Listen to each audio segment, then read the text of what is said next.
Really quick video under our 2013 150 Prado GX 320k. I'm not sure 100% what's been done. It's been pretty well serviced, I'd say. It's been really well serviced overall. It's been well used as well. Okay, so outback dirt road trips, mainly touring, a little bit of rough stuff. The side steps have taken a few hits here and there, but overall, not too bad. Could probably do with something, yeah. We'll get to that, put it on the list. But transfer cases, I think they're about $3 grand, aren't they? Maybe more or less, things have gone up. What's cheaper, a transfer case or some oil? Now, there's no schedule on replacing your transfer case oil. So quite often, if you do a lot of off-road, I'd recommend every 40,000 Ks you do at the same time as you do your diff oils is a good idea. So whoever's servicing your vehicle, hopefully it's you, ask you or them to do it when they do the diff oils, please. Every 40,000, when you do my front and rear diff oils, please do the transfer case oil with the brake fluid bleed. And maybe it's, look, you don't want to do the transmission oil every 40,000. It's probably a bit much if you're driving it right, but check out the info in the automatic transmission playlist to see if you are driving it right.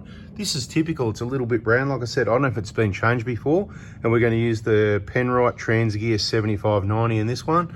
That's good oil.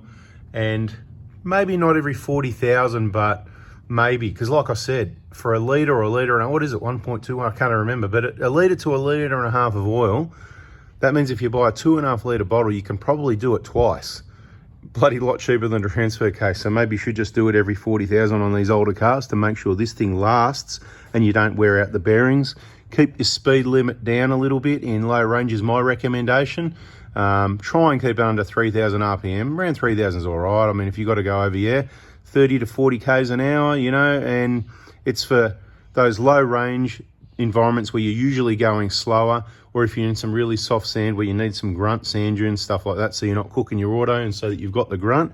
But high range is just going to make the auto hot. So it's a balancing act. You really need to be subscribed with a bell on both 4x4 diesel, 4x4 adventures, watching all the videos, get yourself educated so you use the vehicle right, not just from someone that's been driving around in four-wheel drives for 10, 20 or 30 years, but from a vehicle technician that specializes in Toyotas and Prados specifically for the last over 10 years, that also uses them extensively off-road, and it's the vehicle of choice.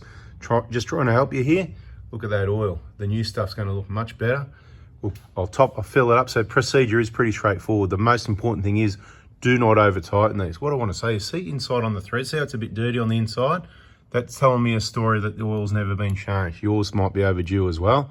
I've just lubed the driveline as well, just a little bit more often for me is the way I do it now. But not pumping it so it comes out and goes everywhere, right? Now, don't over tighten the plugs. It's the alloy, right? I think the spec's about 49 Newton meters, so around 40, 50 Newton meters, whatever it is. Just be very careful. It's a long thread. It shouldn't be easy to wreck, but because it's alloy, if you over tighten it, you're gonna be in trouble. Simple. When it's finished draining, you could be happy now. You can wait for a few more drips if you want. It's up to you. Give this a clean. Maybe use a new washer depending on the condition of the washers. Put the plug back in, fill it up with oil till it overflows. Let it finish overflowing if you put too much in, and put the plug in with the new washer. Job done. Simple as that. What an easy job to save $3,000 plus labor or more for the sake of what, 50 bucks worth of oil? You're dreaming. All right, subscribe, turn the bell on. We'll catch you on the next one.